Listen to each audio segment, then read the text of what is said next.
1. Brainworld. An aspect of the universe we take for granted is that it's three-dimensional. There are three perpendicular directions you can move in. Some theories, however, suggest another spatial dimension, which we can't perceive directly, in another perpendicular direction.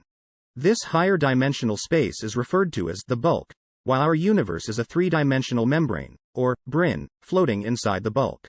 As complicated as it sounds, the brane world picture solves several problems in physics. For example, theoretical physicists Lisa Randall, of Harvard University, and Raman Sundram, of the University of Maryland, proposed a version of the brane world that explains an asymmetry in subatomic forces by suggesting the existence of other branes parallel to our own. But it's not enough for a theory to explain facts we already know. It has to make new predictions that can be tested experimentally. In the case of the Randall-Sundram model, such tests could involve measuring gravitational waves emitted by black holes linking one brane to another. 2. The Big Splat. In the far future, galaxies will eventually drift so far apart that light from one can never reach another. In fact, as stars get old and die, a time will come when there's no light, or heat, left. The universe will be a dark, cold, empty void. It sounds like the end of everything, but according to one theory, it's actually the beginning of the next universe in an endlessly repeating cycle. Remember the brane world theory? This is what happens when one cold, empty brane collides with another, which, given enough time, it's bound to do eventually. Cosmologists Neil Turok and Paul Steinhardt believe such a collision would generate enough energy to create a whole new universe. They call this the ekpyrotic theory, though physicist Michio Kaku has more evocatively dubbed it the Big Splat. 3. Plasma-filled cosmos.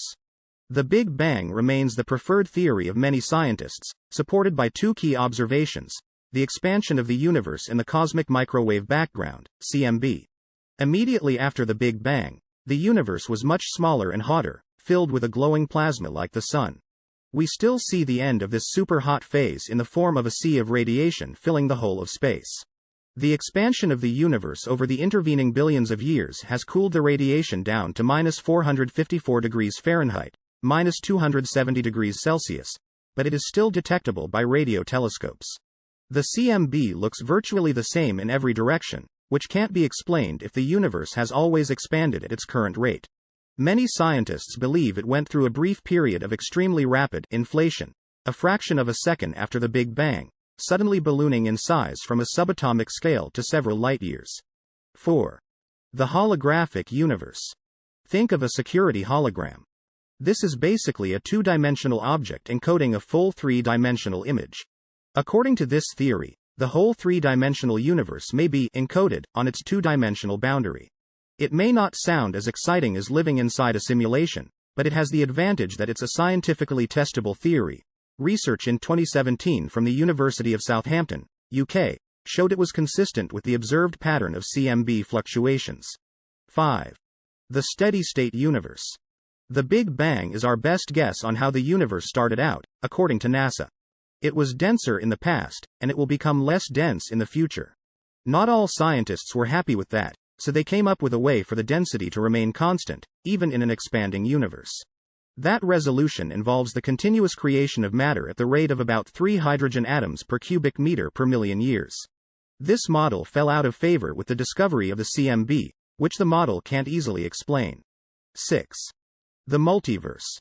In order to explain the uniformity of the CMB, it's necessary to postulate an early spurt of superfast expansion known as inflation. Some scientists think that when our universe dropped out of this inflationary phase, it was just one tiny bubble in a vast sea of inflating space. In this theory, called eternal inflation, proposed by Paul Steinhardt, other bubble universes are constantly popping up in other parts of the inflationary sea, with the whole ensemble making up a multiverse. The theory gets even stranger, because there's no reason other universes should have the same laws of physics as ours. Some might have stronger gravity, or a different speed of light. Although we can't observe the other universes directly, one of them could conceivably collide with our own. Scientists have even suggested the cold spot in the CMB is the imprint of such a collision. 7. We got gravity wrong. Theories of the universe depend on an accurate understanding of gravity, the only force in physics that affects matter on very large scales.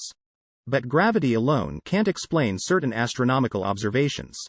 If we measure the speed of stars on the outskirts of a galaxy, they're moving too fast to remain in orbit if the only thing holding them back is the gravitational pull of the visible galaxy. Similarly, clusters of galaxies appear to be held together by a stronger force than can be accounted for by the gravity of visible matter. There are two possible solutions. The standard one, favored by most scientists, is that the universe contains unseen dark matter, which provides the missing gravity.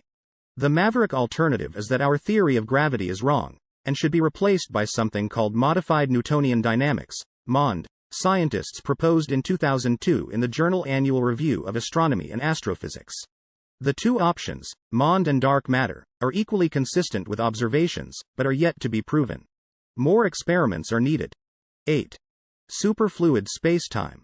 Even if space only has 3 dimensions, there's still a 4th dimension in the form of time, so we can visualize the universe existing in 4-dimensional spacetime.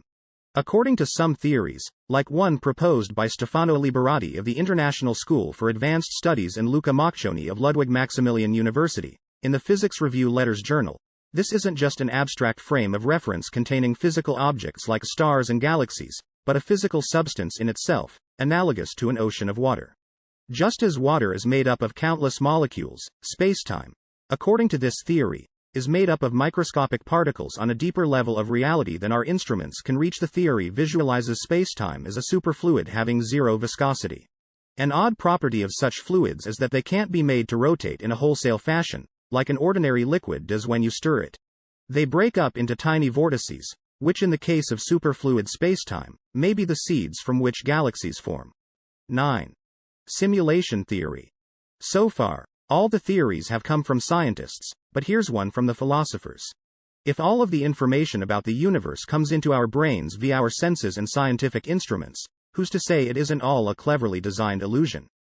The entire universe might be nothing but an ultra-sophisticated computer simulation.